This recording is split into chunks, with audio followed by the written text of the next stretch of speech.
Hello అండి, అందరికీ నమస్కారం. ఈ వీడియోలో భీష్మ ఏకాదశి యొక్క గొప్పతనం మనం తెలుసుకుందాం. ఇది తప్పకుండా ఈరోజు వినాల్సిన కథ. చాలా విషయాలు ఈ వీడియోలో మీతో షేర్ చేసుకోబోతున్నాను. అందరూ స్కిప్ చేయకుండా వీడియోని చివరి దాకా చూడండి. మామూలుగా మాఘ శుద్ధ ఏకాదశిని భీష్మ ఏకాదశి అంటారు. ఈ రోజునే మనకు విష్ణు సహస్రనామం ఉద్భవించింది. ఇది అతి విచిత్రమైన ఘట్టమండి.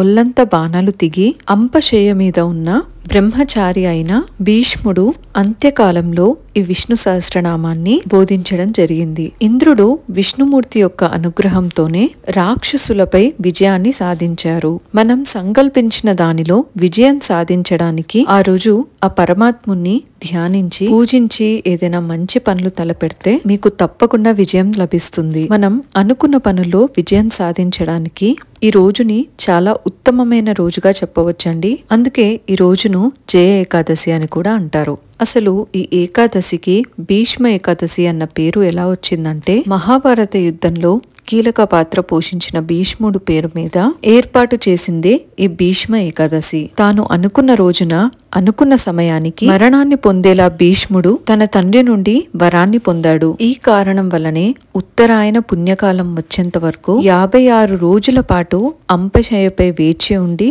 మాఘశుద్ధ అష్టమి రోజున చివరి శ్వాస విరిచారు.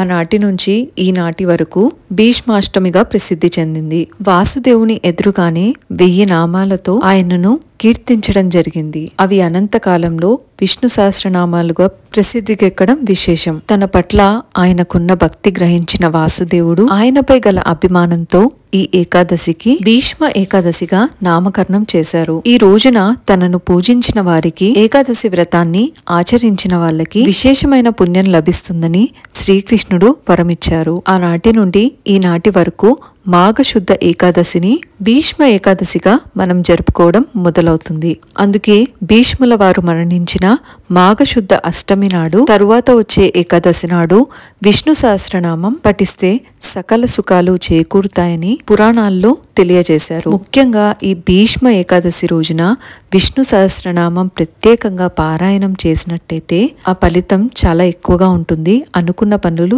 తప్పకుండా నెరవేరుతాయి. భీష్మాచార్యులు వారికి మాత్రమే మనుష్యలోకంలో ఒక మర్యాద ఉంది.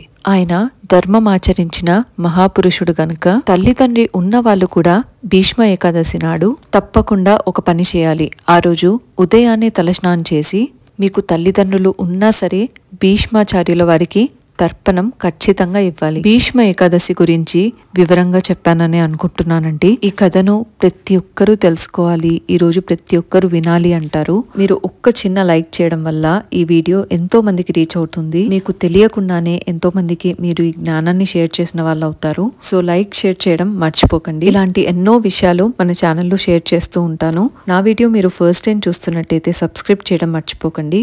అలాగే పక్కనే ఉన్న బెల్ ఐకాన్ని కూడా ట్యాప్ చేయండి. దానివల్ల మీకు మన వీడియో నోటిఫికేషన్స్ అన్ని కూడా వచ్చేస్తాయి.